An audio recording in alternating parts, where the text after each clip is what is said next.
Hola, hola a todos. Uy, se empezó a unir gente. ¿Qué tal? Bueno, voy a esperar igual un ratitito a ver si se junta alguien más. ¿Alguien más se quiere sumar? Hola. Gracias por sumarse. Bueno, llegamos a 10, que considero un número bastante bueno, así que voy contando un poco de qué se va a tratar esto. Bueno, les cuento que yo soy Mica, soy educadora en Proyecto Shoah, y bueno, como una de las cosas que hablamos cuando hablamos en Proyecto Shoah sobre la Shoah, algo de lo que hablamos es de la resistencia. ¿Tá? ¿Qué pasa? A veces cuando contamos la historia de la Shoah y contamos cosas tan terribles que sucedieron durante este periodo de tiempo a tantos grupos de personas, siempre surge la pregunta, que tal vez es legítima, ¿no? Y bueno, ¿y los judíos no se defendieron? ¿Y las víctimas no se defendieron? ¿No resistieron? Y la respuesta a eso es siempre sí, sí. Resistieron, sí. Hubo lo que se llamó resistencia. Por un lado está lo primero que se viene a la mente, que es resistencia armada, es resistencia física. Y la hubo, sí que la hubo. De hecho, grupos de jóvenes judíos resistieron más contra el ejército más grande que había en Europa en ese momento, contra el ejército nazi, más tiempo que países enteros. Pero también a nosotros nos gusta hablar de otra cosa, que es lo que llamamos resistencia espiritual. Y siempre tomamos una frase, una cita que dice que cualquier cosa que ponía en manifiesto que al judío o a la víctima o al prisionero le quedaba algo de su humanidad, era resistencia. Porque justamente eso, en un momento donde lo que querían era deshumanizar a las personas y que dejen de ser humanos, cualquier cosa que ponía en manifiesto eso era resistencia. Es decir, escuchamos la semana pasada una historia de alguien que da una parte de su chocolate aún en los momentos donde más puede llegar a tener hambre en su vida. Eso es hacer algo bueno por alguien. Hacer algo bueno por alguien era resistencia. Sentirse mujer, aun cuando te habían sacado tu pelo y estaban desnutridos y todos vestidos de la misma manera, hacer ese tipo de cosas era resistencia. Esas son las clases de cosas de las que hablamos. Y ahora yo les vengo a hablar de un caso de esto puntual, de lo que es resistencia espiritual. Voy a hablar de una persona que se llama Adam Cherniakov. Voy a contextualizar un poco. Los que vieron la charla, los que las escucharon, si hay alumnos, capaz que ya saben un poco de esto, así que buenísimo, lo repasan ahora. ¿Qué pasa? Nosotros cuando contamos la charla contamos de una segunda parte de la Shoah, que es la parte de aislamiento, o sea, donde se aísla a los judíos y se aísla a las víctimas. Se los aísla en lo que se llaman guetos, que son ciudades que se amurallan, se cercan de alguna manera, y ahí empiezan a hacinar a personas. En una casa donde antes vivían 4, empiezan a vivir 8, y después 12, y después 15. Y así, cada vez que había más gente, también ellos controlaban cuánto entraba de comida. Entonces, la misma comida para más gente significaba más hambre, que significaba más muertes, que más muertes significaba más enfermedades. También controlaban los medicamentos que entraban y que salían, y por ende eso significaba más muertes, o sea, realmente una situación que era muy terrible, que era todo el imaginario nazi sobre esas ciudades amuralladas. Dentro de esos guetos también habían trabajos judíos. También los que vieron las charlas saben que cuando nosotros decimos trabajos es porque no son los trabajos como los conocemos hoy, no son trabajos dignos. Generalmente eran muchas cosas que los nazis no querían hacer. Pero bueno, dentro de los guetos estaba lo que se llamaba el Judenrat. El Judenrat era el consejo judío, mismos judíos que eran el consejo dentro del gueto y que tenían cierto poder por encima de las personas que estaban dentro del gueto. Adam Cherniakov fue el presidente del Judenrat del gueto de Varsovia. ¿Tá? Se entiende ahí un poco en esa situación de los guetos. Él era el presidente de todos los judíos que allí residían.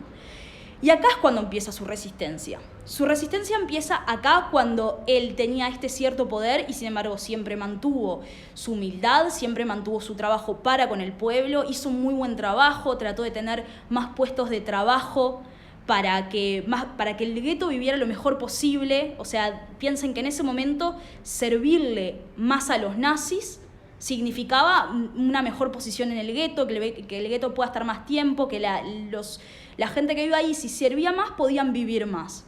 Ahí empieza su resistencia. Pero realmente la historia de Adam Cherniakov es una muy particular, porque en el 42 es que se define la solución final. Se decide que a los judíos no basta con aislarlos, sino que se los tiene que exterminar. Y para esto se crean mecanismos, son campos de trabajo forzado y campos de exterminio, campos donde los judíos iban directamente a morir. ¿tá? Aquí se hace la solución final. Y se dice que a los del gueto de Varsovia se los van a deportar. En verdad la historia es más compleja. Primero Adam Cherniakov escucha rumores, preguntas, le dicen que no es así, que no los van a deportar. Al día siguiente se lo dicen directamente a la población del gueto, o sea, sin avisarle a él. Y bueno, y lo que le dicen a la población es que los van a tener que empezar a deportar a estos campos de a 6.000 personas por día. La gente, los presidentes del Judenrat, hay varias historias que han hecho varias cosas cuando tenían que deportar a personas. Existe, por ejemplo, la historia de Chaim Rumkowski, que era el presidente del Judenrat de otro gueto, de la ciudad de Lodz, otra de las ciudades, que él decía, bueno, si tengo que deportar a personas, voy a deportar a los niños, a los ancianos y a las personas que no puedan trabajar para que el gueto siga trabajando. Bueno, Adam Cherniakov toma otro camino. Él primero empieza a buscar formas de que el gueto pueda estar el más tiempo posible y ve que las mujeres que tejían le servían a los nazis y él dice, una máquina de coser puede significar una vida. Y él logra que no incluyan en esa lista de las personas que debían ser deportadas a, por ejemplo, algunos estudiantes. Él trata de hacerlo con unos niños de un orfanato, pero no lo logra, pero sí lo logra para algunos estudiantes. Bueno, la gente ya del Judenrat, esto es importante, la gente del Judenrat no iba a ser deportada, o por lo menos eso creían, y realmente no fueron deportados hasta el final, en general los miembros del Judenrat. Y otros cargos así tampoco. Pero bueno, él hizo todo lo posible para mantener el gueto andando, para que las mujeres sigan trabajando y él logró que los maridos de esas mujeres que trabajaban tampoco sean deportados. Para mí en particular es algo muy simbólico, que en general se habla de los hombres que trabajan y sus mujeres. En este caso son las mujeres que trabajan cosiendo y sus maridos los que eran salvados. Eso ya es algo muy particular.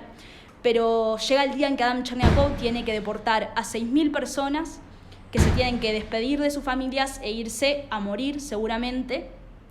Y esta es una historia de resistencia y la leyenda cuenta, esto no está comprobado, pero sí la leyenda cuenta, que cuando tiene que deportar a 6.000 personas, escribe en esa lista 6.000 veces el nombre Adam Cherniakov, Adam Cherniakov, Adam Cherniakov.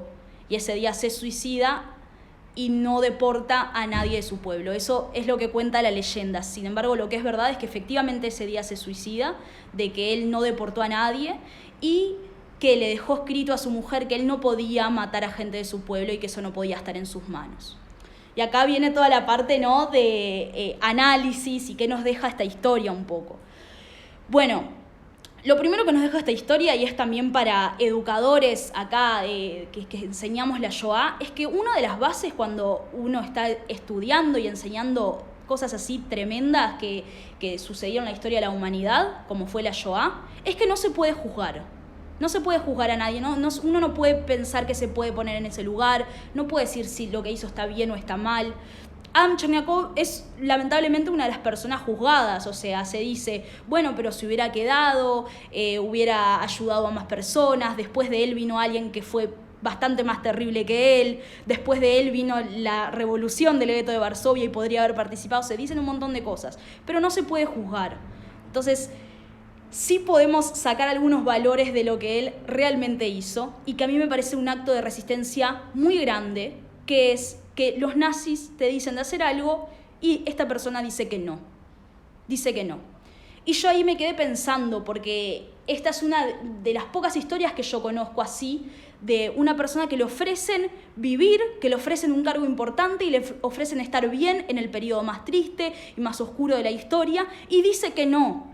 Y decide no perder su humanidad y nunca pierde su humanidad. Y me puse a pensar que otras historias conozco así, de alguien que le hayan ofrecido de vivir mejor en esos momentos, y dijo que no, y me acordé de una prima de mi abuela. Mi abuela me contaba la historia de una prima suya a la cual, por ser linda, le ofrecieron estar en un cargo que tenía que decidir también qué judíos morían dentro de un campo, y ella dice que no.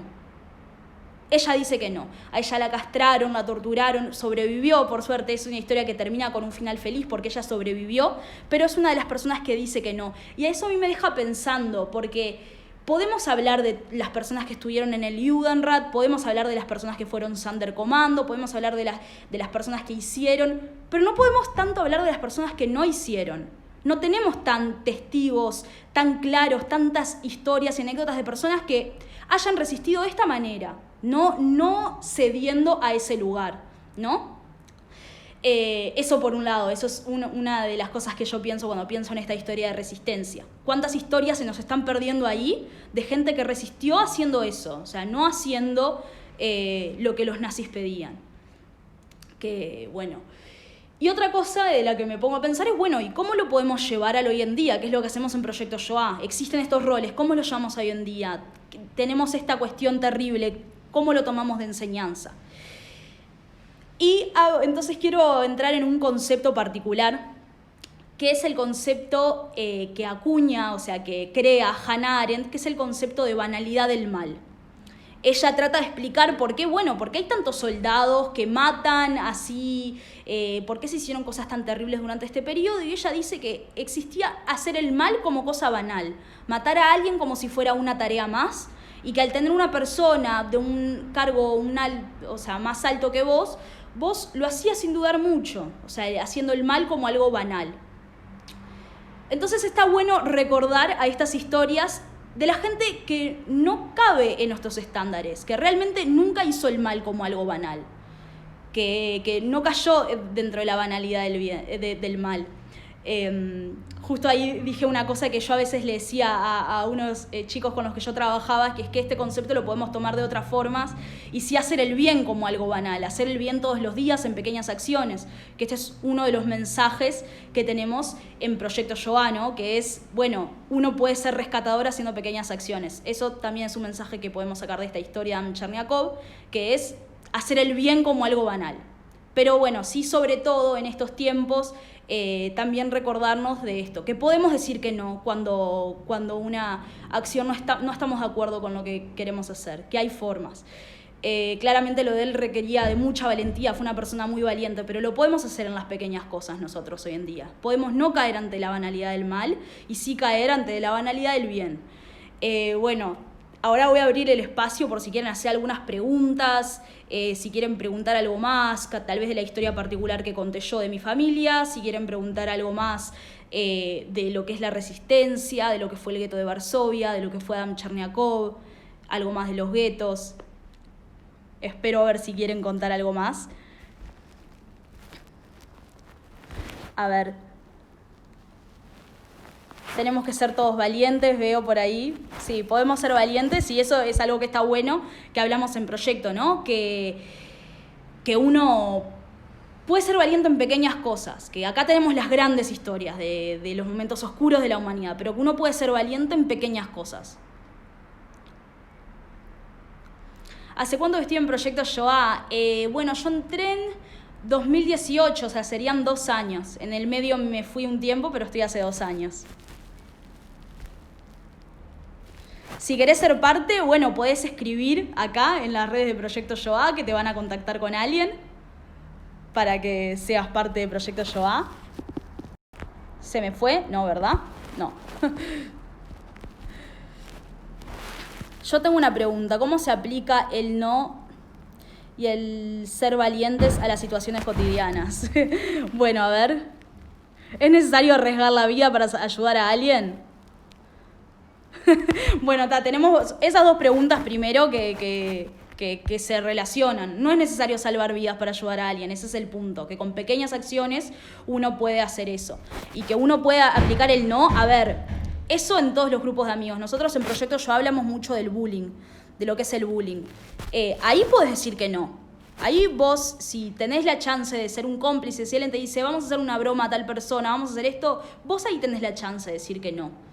Y son pequeñas cosas que podés hacer todos los días y que que podés sacar estas enseñanzas, pero que no requieren de esto que estamos hablando, de salvar vidas. Pero sí podés ayudar a una vida. Bueno, de hecho, a mí me gusta contar eso. La Biblia dice una frase que dice, salvar una vida es salvar al mundo entero. Eso es lo que se dice en la Biblia, que si salvas una vida es como si salvaras al mundo entero. Pero entonces uno lo puede cambiar a otras cosas, porque entonces cambiar una vida también es cambiar al mundo entero. Entonces, tal vez, Michu, esa pregunta que preguntabas, si es necesario salvar una vida, no, pero sí cambiar una vida. Y eso lo podemos hacer todos los días. Bueno, me parece que ya ahora terminó el tiempo. No sé en qué hora estamos. Muchas gracias a todos por participar. No sé si queda alguna otra pregunta. Gracias por los mensajes. Igual esto va a quedar por 24 horas. Y esa otra pregunta. Se hacen vivos todas las semanas. La semana que viene vamos a estar hablando de un héroe, realmente un héroe, y cuyas enseñanzas, además, aplicó cosas que realmente están hasta el día de hoy, pero como pedagogía, o sea, bueno, está. Se me está cortando, perdón. Bueno, muchas gracias por participar y ahora voy a finalizar el vivo. Gracias a ustedes, gracias por participar. Chau y los esperamos la semana que viene.